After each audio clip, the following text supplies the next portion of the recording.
امام بخاری رحمۃ اللہ علیہ کے والد اسماعیل ایک متقی شخص اور جلیل القدر عالم تھے۔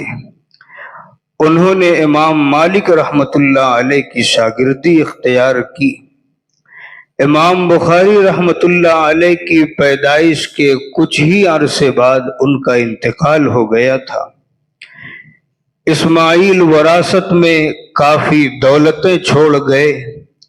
والدہ انتہائی انہماک کے ساتھ اپنے بیٹی کی تربیت میں جان دینا شروع کر دی۔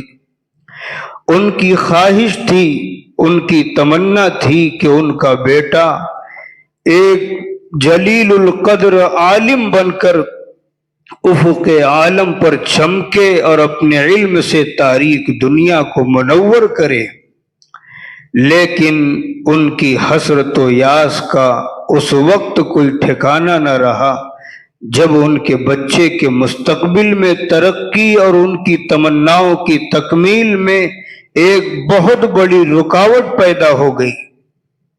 بچپن ہی میں یہ بچہ اپنی بینائی سے ہاتھ دھو بیٹھا، آنکھوں کی روشنی چلی گئی۔ اب نابینا ہو جانے کی صورت میں یہ بچہ حصول تعلیم کے لیے علماء کے دروس میں شرکت سے معذور تھا، اور نہ وہ حصول علم کے لیے دوسرے شہروں کا سفر کر سکتا تھا۔ ماں کو اب یہ غم ستائے جا رہا تھا کہ آخر اب اس بچے کا کیا ہوگا، عالم دین اب یہ کیسے بن سکے گا؟ بینائی کے بغیر تو علم کا حصول ممکن ہی نہیں۔ اس خواہش اور تمنا کی تکمیل کا اب ایک ہی ذریعہ باقی تھا، ایک ہی راستہ باقی تھا اپنی خواہشوں کو پورا کرنے کا، وہ راستہ تھا دعاؤں کا۔ چنانچہ اللہ تعالی کے دربار میں اللہ تعالی نے ان پر دعا کے دروازے کھول دیے۔ پورے اخلاص، پوری خلوص نیت کے ساتھ دربار الہی میں وہ گڑ گڑا کر رونا شروع کی۔ اللہ تعالی کے سامنے دست سوال دراز کر کے اپنے بچے کی بینائی اور آنکھوں کی روشنی کے لیے دعائیں مانگنا شروع کر دی۔ نہ جانے کتنی مدت تک انہوں نے دعا مانگی ہے۔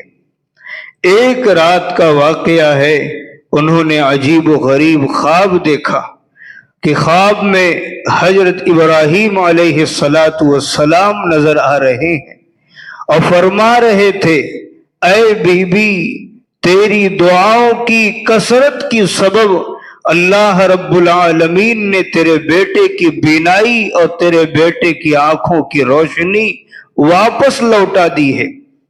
جب وہ بیدار ہوئی تو دیکھا کہ واقعی ان کے بیٹے کی بینائی، ان کے بیٹے کی آنکھوں کی روشنی واپس آ چکی۔